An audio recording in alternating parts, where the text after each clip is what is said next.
Meine Suppen- und Eintopfrezepte zum Ramadan sind bei euch besonders beliebt und deswegen gibt es heute noch eine Kombination, und zwar aus Spinat und Hühnerfleisch.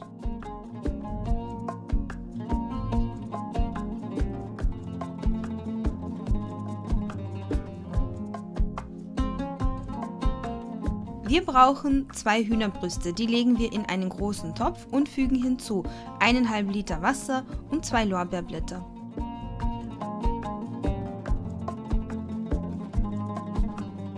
Das Fleisch wird jetzt kurz aufgekocht und danach reduziert ihr die Hitze auf mittlere Stufe, bei mir ist es Stufe 5 von 9 und kocht alles bei geschlossenem Deckel ca. 20 Minuten lang bzw. bis die Kerntemperatur des Hühnchens bei 75 bis 80 Grad liegt, dann ist es durch.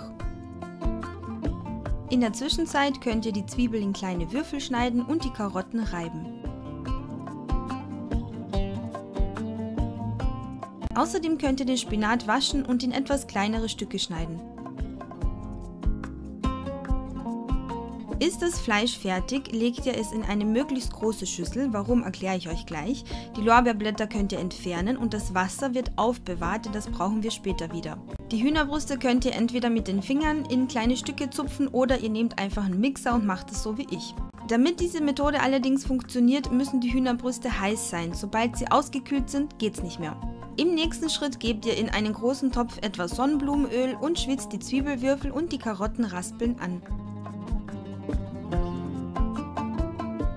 Jetzt gebt ihr die Knoblauchpaste und die sogenannten Risoni, also den Nudelreis dazu. Wenn ihr den im Supermarkt nicht findet, könnt ihr auch klassischen Reis verwenden. Kurz mit anschwitzen und danach ablöschen, und zwar mit dem Wasser, in dem ihr die Hühnerbrüste gekocht habt. Außerdem kommt noch der Spinat dazu und jetzt kocht ihr das Ganze bei mittlerer Stufe ca. 5 bis 8 Minuten lang.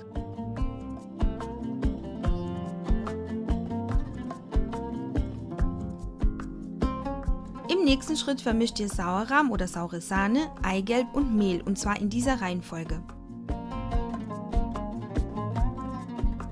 Damit sich in der Suppe keine Klümpchen bilden, müssen wir einen Temperaturausgleich machen, und zwar geben wir etwas von der heißen Suppe zu dieser Mischung dazu und erst dann kommt diese Mischung in die Suppe hinein, wenn ihr versteht, was ich meine.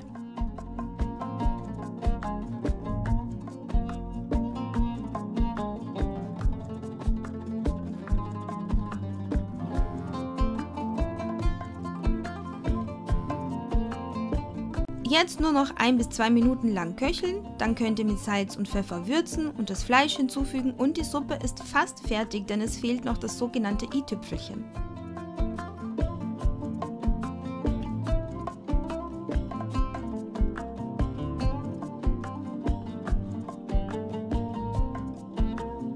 Für dieses i-Tüpfelchen schmelzt ihr in einem kleinen Topf etwas Butter und fügt folgende Gewürze hinzu, und zwar Paprikapulver, Chiliflocken und etwas Minze. Die Suppe ist ja relativ mild und diese Soße verleiht ihr so die nötige Schärfe und Würze, also für uns ist es die perfekte Kombi, aber ihr könnt die Soße natürlich auch weglassen. Falls ihr auf der Suche seid nach weiteren Suppen- und Eintopfrezepten, dann findet ihr ganz viele bei mir auf meinem Blog in der Kategorie Vorspeisen und Suppen. Wenn euch dieses Video gefallen hat, würde es mich freuen, wenn ihr mir einen Daumen hoch gebt, meinen Kanal abonniert und mich auch auf meinen anderen Profilen besucht auf Facebook, Pinterest, Instagram und TikTok.